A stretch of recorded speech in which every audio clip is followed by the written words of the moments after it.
Sir आपण नगरमध्ये आले आहात. देवळी या ठिकाणी आपण भेटणार आहात. काय नेमकी ते प्रकरण आहे? काय आपली त्या संदर्भाने मागणी असेल किंवा काय नेमकं असेल? ते आम्ही आता त्या वडार समाजाच्या मुलीवरती अत्याचार जो झाला त्याच्या कुटुंबाला भेटायला जाणार. मला जी काही इनिशियल माहिती मिळाली त्याच्यापैकी मेन आरोपी त्यांनी असं अरेस्ट केलेला आहे. तिथे वडार समाजाची मागणी अशी आहे की अजून 4-5 जण आहेत त्यांना अरेस्ट करण्यात यावं. परंतु पोलिसांशी जे कोणी बोलले पोलिसांनी एवढंच सांगितलेलं आहे की धागेदोडे मिळाले तर आम्ही त्यांना अरेस्ट करू, तोपर्यंत आम्हाला काही त्यांच्यावर कारवाई करता येत नाही.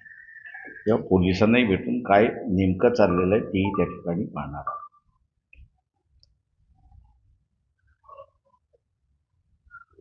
मी वडार समाजाची जी मंडळी आहे आणि इतर मानवतावादी मानणारा जो वर्ग आहे त्याला आवाहन करणार आहे की हे कुटुंब अत्यंत गरीब आहे आणि म्हणून ज्यांना ज्यांना असं मदत करता येईल, आर्थिक मदत करता येईल ते त्यांच्या अकाउंटमध्ये सरळ टाकण्यात यावं. त्यांच्या बँकेचा अकाउंट नंबर आणि FCI कोड हे सोशल मीडियावरती माहिती आधारे दिल्या जाईल. तर मराठा आरक्षण असेल किंवा ओबीसी आरक्षण याच्यावरून कुठेतरी राजकारण जे आहे ते रंगताना दिसत आहे. आज देखील इथे सभा होती आहे. दोन सभांमध्ये कुठेतरी तेढ निर्माण होतं या झालाय. हा, तर कसं मी असं म्हणतो दोन्ही समाजामध्ये झालेला तेढ आहे. ओबीसींचं असं म्हणणं आहे की आमचं मत आता यापुढे आम्ही आरक्षणवाद्यालाच देणार आहोत आणि त्यांच्या आरक्षणाचं डेफिनेशन जे आहे ते OBC, SC, ST हे आरक्षणवादी आहेत आणि त्यांनाच आम्ही मतदान देणार असं भूमिका त्या ठिकाणी घेण्यात आलेली आहे. आणि त्याच्यामुळे मी असं म्हणतोय की दरी ही पडलेली आहे. राहिला प्रश्न मराठा समाजाचा. गेल्या 70 वर्षामध्ये निजामी मराठा जो आहे गरीब मराठ्याचं शोषण करण्यात आलेलं आहे. सत्ता ही नेहमीच निजामी मराठा श्रीमंत मराठ्याकडे राहिलेली आहे. त्यांनी आपली सत्ता संपत्ती असताना वाढवली आणि ती या गोरगरीब मराठ्याच्या जोरावरती त्यांनी असं वाढवली. उदाहरण द्यायचं झालं तर शेतीमधला केंद्र शासना हमी भाव देते, परंतु त्या हमी भावाची अंमलबजावणी करणारा कायदा त्या ठिकाणी केलेला नाही. या लुटीमध्ये श्रीमंत मराठा मोठ्या प्रमाणात सहभागी आहे. मानव राजकीय नेते जे आहेत त्या राजकीय नेत्याने समाजाची भूमिका आणि समाजाचं हित हे जपलं पाहिजे, याच्याबद्दल दुमत नाही. पण त्याच्याच बरोबर त्यांनी मानवता हा सुद्धा जपला पाहिजे.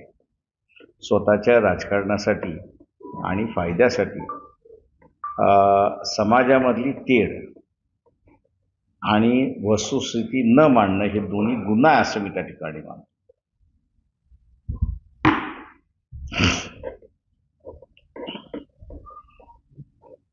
प्रथम आघाडीत सहभाग झाला होता. आघाडीत आम्ही अजून सहभागी अर्धवट ह्याच्यासाठी की NCP आणि उद्धव ठाकरे शिवसेना हे प्रादेशिक पक्ष आहेत आणि त्याच्यामुळे प्रादेशिक पक्षामधला निर्णय ते घेऊ शकतात. तर त्यांनी तो निर्णय घेतला. काँग्रेस पक्षाचा जो आहे कोणाबरोबर समझोता करायचा कोणाबरोबर समझोता करायचा नाही हा AICC किंवा काँग्रेसचे अध्यक्ष किंवा नेते त्यांचा असणारा इश्यू आहे. केंद्र शासनाचा जे काही रमेश चिंताल जे त्यांचे असणारे प्रभारी आहेत त्यांच्याशी माझं जे बोलणं झालं त्या बोलण्याच्या ह्याच्यामध्ये आम्ही तुम्हाला निमंत्रण देतो MBA मध्ये यायला. त्या पद्धतीने त्यांचं पत्र आमच्याकडे आलं.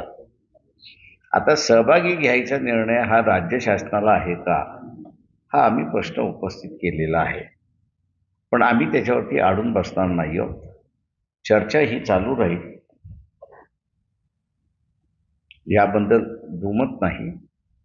आणि म्हणून आम्ही म्हणतो अर्धवट आमची एंट्री आहे, पूर्ण एंट्री नाही.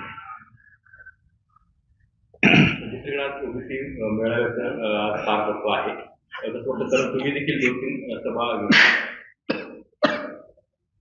ते मला ज्या ओबीसी महासंघाने बोलवलं त्या सभेला मी गेलो आणि आमची भूमिका ही मांडली.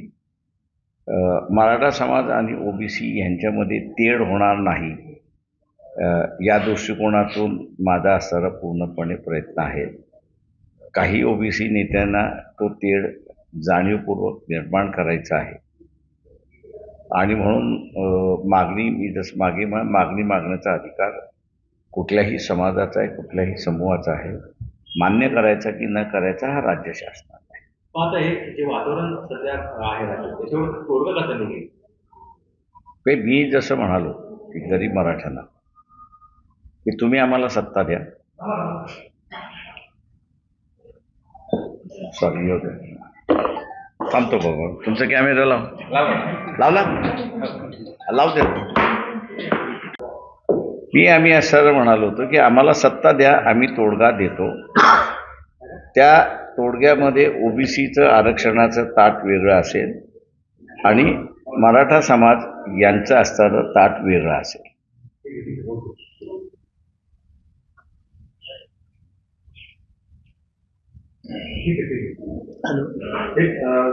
गोळीबार जो आज झाला आपल्याला गोळीबार झाला, सीसीटीव्ही देखील आता समोर आलेला आहे. होय, सकाळी मी पाहिला आहे. बीजेपीचे आहेत. आता हे बघणं आहे की त्यांना अरेस्ट केलं जाते का. अजूनपर्यंत तरी अरेस्ट झाले अशी माझ्यापर्यंत बातमी आलेली नाही.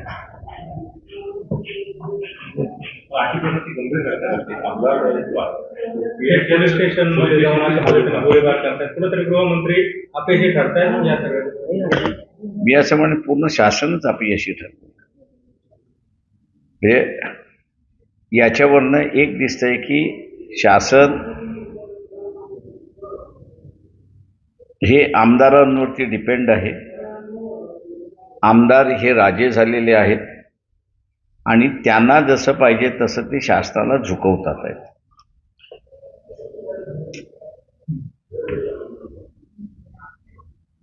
मग आता गृहमंत्री जे आहेत तर त्यांनी काही अपयश त्यांचं या ठिकाणी बघायला मिळते. सकाळीच एका कार्यक्रमामध्ये मी आणि गृहमंत्री एकाच याला होतो गडावरती. त्यांच्याशी बोलण्याचा प्रयत्न केला. ते म्हटले आम्ही आदेश दिलेले आहेत असं ते मला म्हणाले. पण गराडा घातल्यामुळे पुन्हा काय आदेश हा प्रश्न मला विचारता आला नाही. आपण नगरमध्ये आलेला आहात, इथल्या जागेचं कसं नियोजन असतं लोकसभेचं आणि कशी तयारी आपली एकंदरीत सुरू आहे? सर, आघाडीत प्रवेश करताना काही जागे शिथिल किंवा असं काही? कालच्या ज्या बैठका झाल्या त्या बैठकांमध्ये मी असं म्हटलं की जे अनुभव येतात आहेत त्या अनुभवांना लक्षात घेऊ. संघटना आहेत म्हटलं म्हणजे मतभेद आहेत, भूमिका आहेत त्याच्यामध्ये सुद्धा मतभेद आहेत.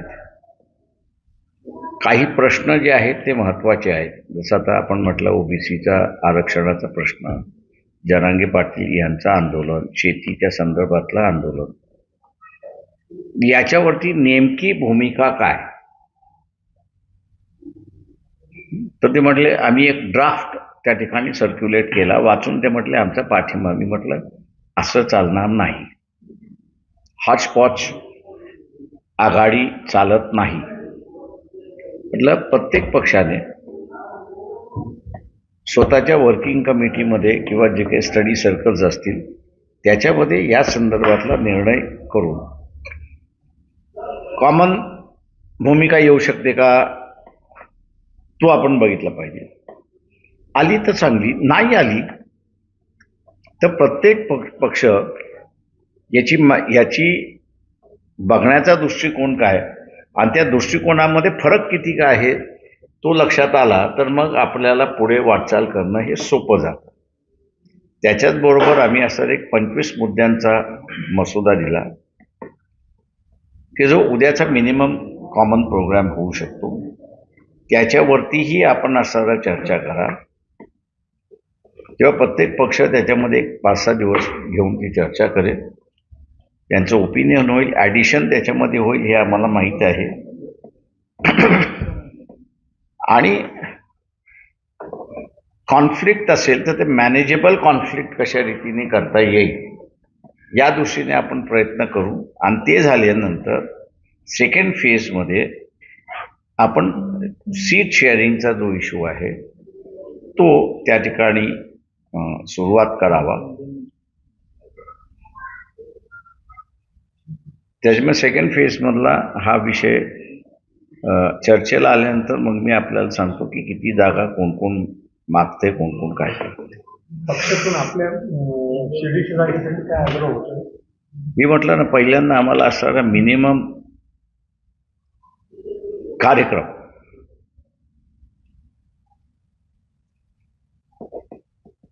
याच्यावरचं एकमत हा चुकीचा शब्द आहे, पण अंडरस्टँडिंग, समझोता.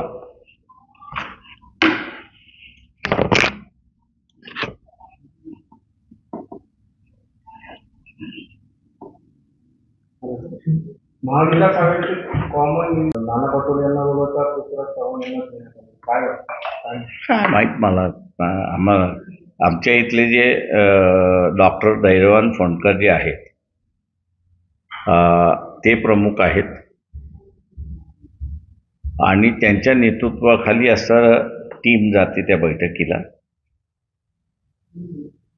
आपण जो विचारलेला प्रश्न आहे अजून त्यांनी मला त्याच्या संदर्भातलं असं काही घडले असं ब्रीफिंग केलेलं नाही. त्याच्यामुळे मी आपल्याला असं काही उत्तर देऊ शकत नाही. पण सुटेबल कोण वाटतं, असं कोणते चेहरे वाटतात का काँग्रेसमध्ये? कशाबद्दल? किमान कार्यक्रम निश्चित करण्यासाठी ते माझं प्रत्येक असे सिस्टम काय ठरली ती काय बैठकीत होतो म्हणून मी सिस्टम ठरवण्यामध्ये मीच होतो पुढाकार. मी असं म्हटलं की प्रत्येक पक्षाने हा ड्राफ्ट म्हणून समजावा, तो आपल्या पक्षामध्ये डिस्कस करावा. याच्यामध्ये जे काही ॲडिशन करायचे ते करून घ्या. त्याला एक 4-5 दिवस सगळ्या पक्षांनी घ्यावं. ते गेल्यानंतर 2-2 प्रतिनिधी प्रत्येकाने नेमावे. ते 8 जण जे आहेत ते एकत्र बसतील, याचा कन्सॉलिडेट ड्राफ्ट करतील. ज्या इश्यूवरती कॉमन आले त्या इश्यूवरती कॉमन करतील. ज्या इश्यूवरती डिफरन्स आला आहे त्या इश्यूवरती मग डिफरन्स सेनेचा काही आहे, काँग्रेस उद्धव ठाकरे सेनेचा काही आहे, वंचित बहुजन आघाडीचा काही आहे, NCPचा काही आहे, काँग्रेसचा काही आहे, असं तो जॉर्डान एक चार्ट होईल त्या ह्याच्यामध्ये. आणि तो म्हटलं होतं कमिटीने डिस्कस करून त्याला फायनल करावं. त्याच्यामध्ये पण शेवटपर्यंत ही महाविकास आघाडी जी आहे ती टिकणार नाही असं सातत्याने आरोप होतोय. अच्छा बघा, आता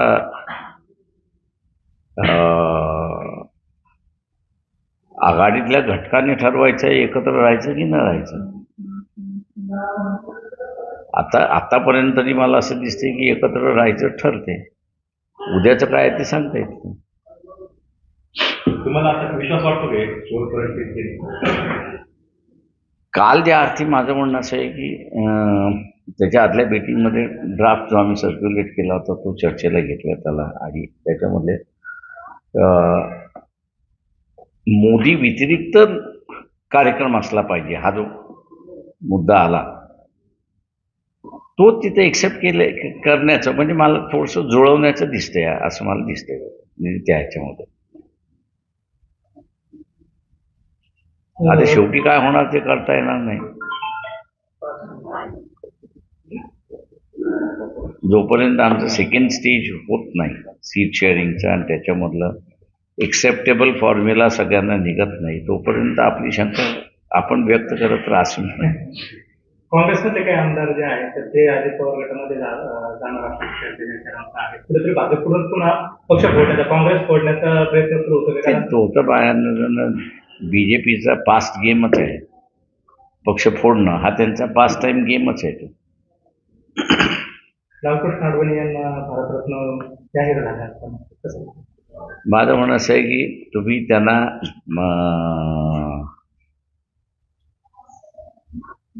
पाकिस्तानचे राष्ट्राध्यक्ष त्यांच्या मजरवरती ते फुल व्हायला गेले. कायद जिन्नांच्या तुम्ही त्यांना पक्षातून काढून टाकलं, पदावरनं काढून टाकलं. RSS BJP यांनी त्यांना त्याच्यातून दोषमुक्त केलंय का, हा महत्वाचा भाग आहे. त्यांना दोषमुक्त न करता